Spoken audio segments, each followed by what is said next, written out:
श्री स्वामी समर्थ. तुम्हा सर्वांचे पुन्हा एकदा स्वामी कृपा या चॅनलमध्ये स्वागत आहे.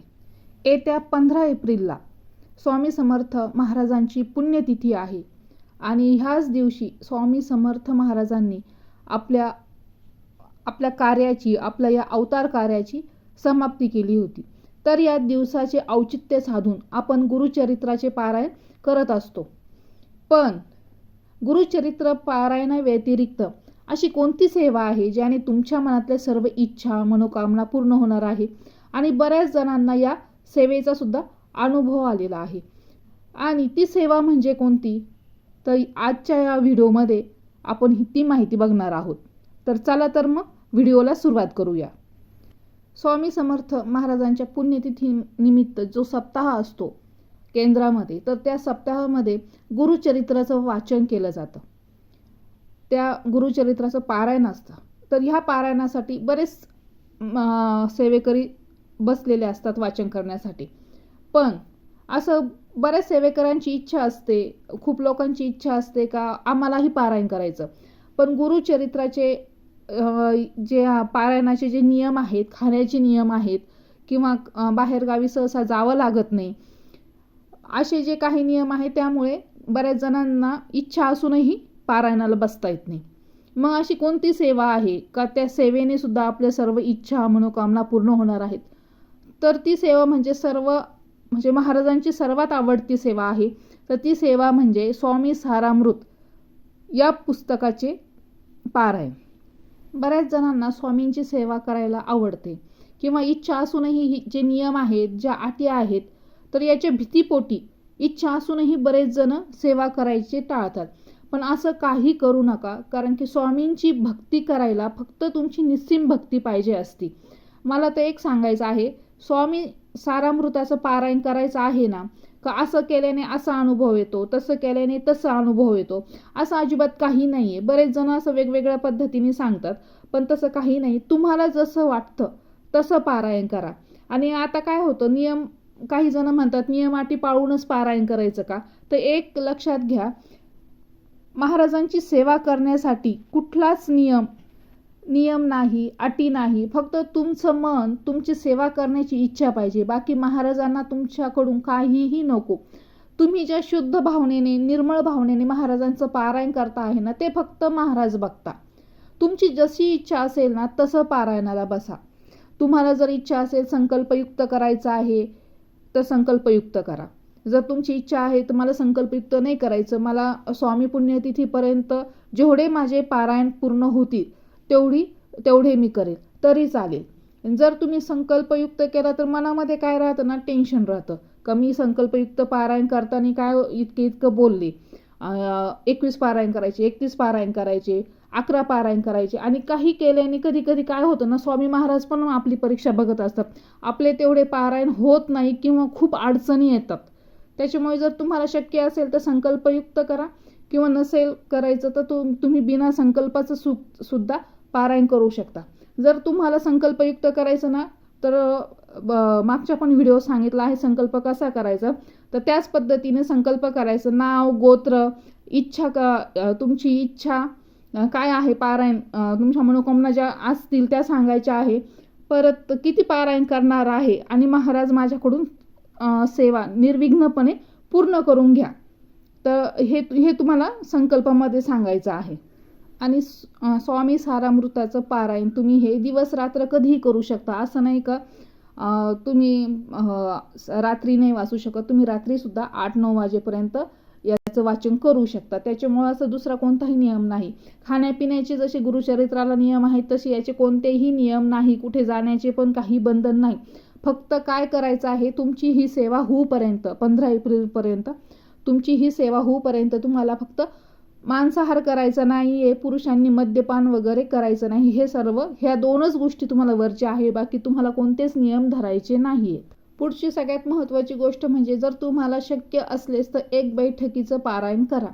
जर तुम्हाला शक्य नाही आहे, घरामध्ये लहान बाळ आहे, जर कुणीतरी पाहुणे आले आहे, किंवा मग बाळ मधून उठतंय, काहीतरी अशा ज्या गोष्टी आहेत, तर याच्यामुळे एका बैठकीत पारायण होणं शक्य नाही. कारण की अर्ध मन तुमचं वाचनाकडे राहील, अर्ध मन बाळाकडे राहील किंवा जे पाहुणे आले काही करायचं आहे याच्याकडे राहील.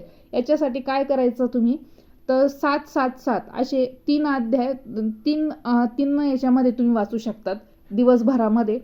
एकदा 7 अध्याय वाचा, परत पुढचे 7 अध्याय म्हणजे 8 ते 14 अशा अध्याय वाचा, मग 15 ते 21 असे अध्याय तुम्ही दिवसभरामध्ये वाचू शकता. अशा पद्धतीने तुम्हाला पारायण करायचं आहे.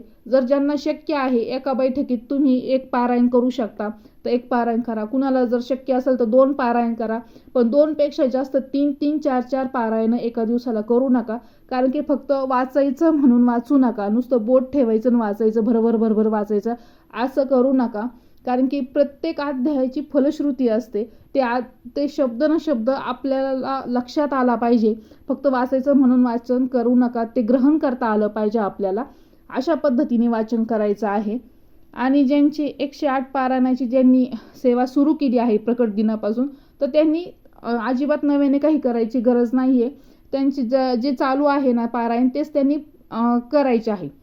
आणि दुसरी गोष्ट म्हणजे तुम्हाला जर 7 पारायण शक्य झाले तर 7 करा, 11 झाले तर 11 करा, 21 झाले, 26 झाले, 31 झाले, असे किती पण तुम्ही पारायण पुण्यतिथीपर्यंत पारायण करू शकता. जर तुम्हाला एकच पारायण करायचं असेल तर रोज 3च अध्याय वाचा, म्हणजे तुमचे 7 दिवसामध्ये 21 अध्याय वाचून होईल. असं पण तुम्ही करू शकता. आणि सगळ्यात महत्त्वाचं म्हणजे सेवा. श्री स्वामी समर्थ महाराज यांचा षडाक्षरी नामजप हा आपल्याला करायचा आहे, चालू ठेवायचा आहे. ह्या 7 दिवसामध्ये आपल्याला रोज 11 माळी जप करायचा आहे आणि अगदी शांततेत कोणतीही घाई गडबड न करता हा नामजप करायचा आहे. कारण की नामजप हा महाराजांची अत्यंत प्रिय सेवा आहे. कारण की स्वामी समर्थ महाराज तेच म्हणतात का जो माझं नाम जप करतो त्याला मी अखंड जपत असतो. आणि महाराजांनी आपल्याला जपावं म्हणून तर आपण हा अट्टहास करत असतो. म्हणून अगदी शांततेने तुम्ही 11 माळीचा जप करा. अगदीही कुठलीही घाई गडबड न करता हा जप करा, रोज करा. याच्यामध्ये कोणतीही कुचराई करू नका का मी 1च माळ करते, 2 माळ करते, अजिबात नाही. 11 माळी करा. 7 दिवस तुम्ही 11 माळी करू शकता. ही एक सेवा अत्यंत प्रिय आहे. ही सेवा करायचीच आहे आपल्याला. तर आपल्याला स्वामी सारामृताचं पारायण अतिशय साध्या सोप्या पद्धतीने करायचं आहे. कुठलाही तामझाम नाही आहे. स्वामी सारामृताला कोणतीही पूजा मांडणी करायची गरजही नाही आहे. अत्यंत साध्या सोप्या पद्धतीने देवघरासमोरच बसून तुम्ही स्वामी सारामृत पारायण करायचं आहे. आणि तुम्हाला 11 माळी त्याच बैठकीत होत असेल तर करा, किंवा नाही तर थोड्या वेळाने किंवा सकाळ संध्याकाळ तुम्ही तुमचा टायमिंग ठरवून घ्या. तुमच्या टायमिंग ठरवा तुम्ही. तुमचा जसा वेळ काळ असेल त्या पद्धतीने तुम्ही ठरवा आणि त्या पद्धतीने तुम्हाला 11 माळी जप करायचा आहे. शेवटी काय असतं ना, ज्याला त्याला आहे ना, ज्याच्या त्याच्या कर्माचे आपल्याला हे भोगायचेच आहेत. त्यातून कुणाचीही आपली सुटका नाही आहे. फक्त ही जी सेवा आपण करतो, आपल्याला आपले कर्म जे आहेत, आपले पूर्वकर्म असेल, आत्ताचे कर्म आहेत, त्याचे भोग आपल्याला भोगायचे, त्याचे फळं आपल्याला भेटणारच. फक्त ह्या सेवेमुळे काय होणार आहे, आपल्याला आपली त्याची तीव्रता कमी होणार आहे. आपल्यावर संकट ज्या पद्धतीने येणार आहे, जिथं जीव जायचा ना तिथं हातपाय मोडणार आहे, एवढंच होत असतं, दुसरं काही नाही. पण मग आणि म्हणून तर आपण ह्या सेवा करत असतो. सगळीकडे दुःख आहे, आजारपण आहे, संकट आहे, खूप काही संकट आहेत. पण तरीसुद्धा ज्यांच्यामुळे आपण आहोत त्यांच्याविषयी आपल्याला कृतज्ञता व्यक्त करायची असते.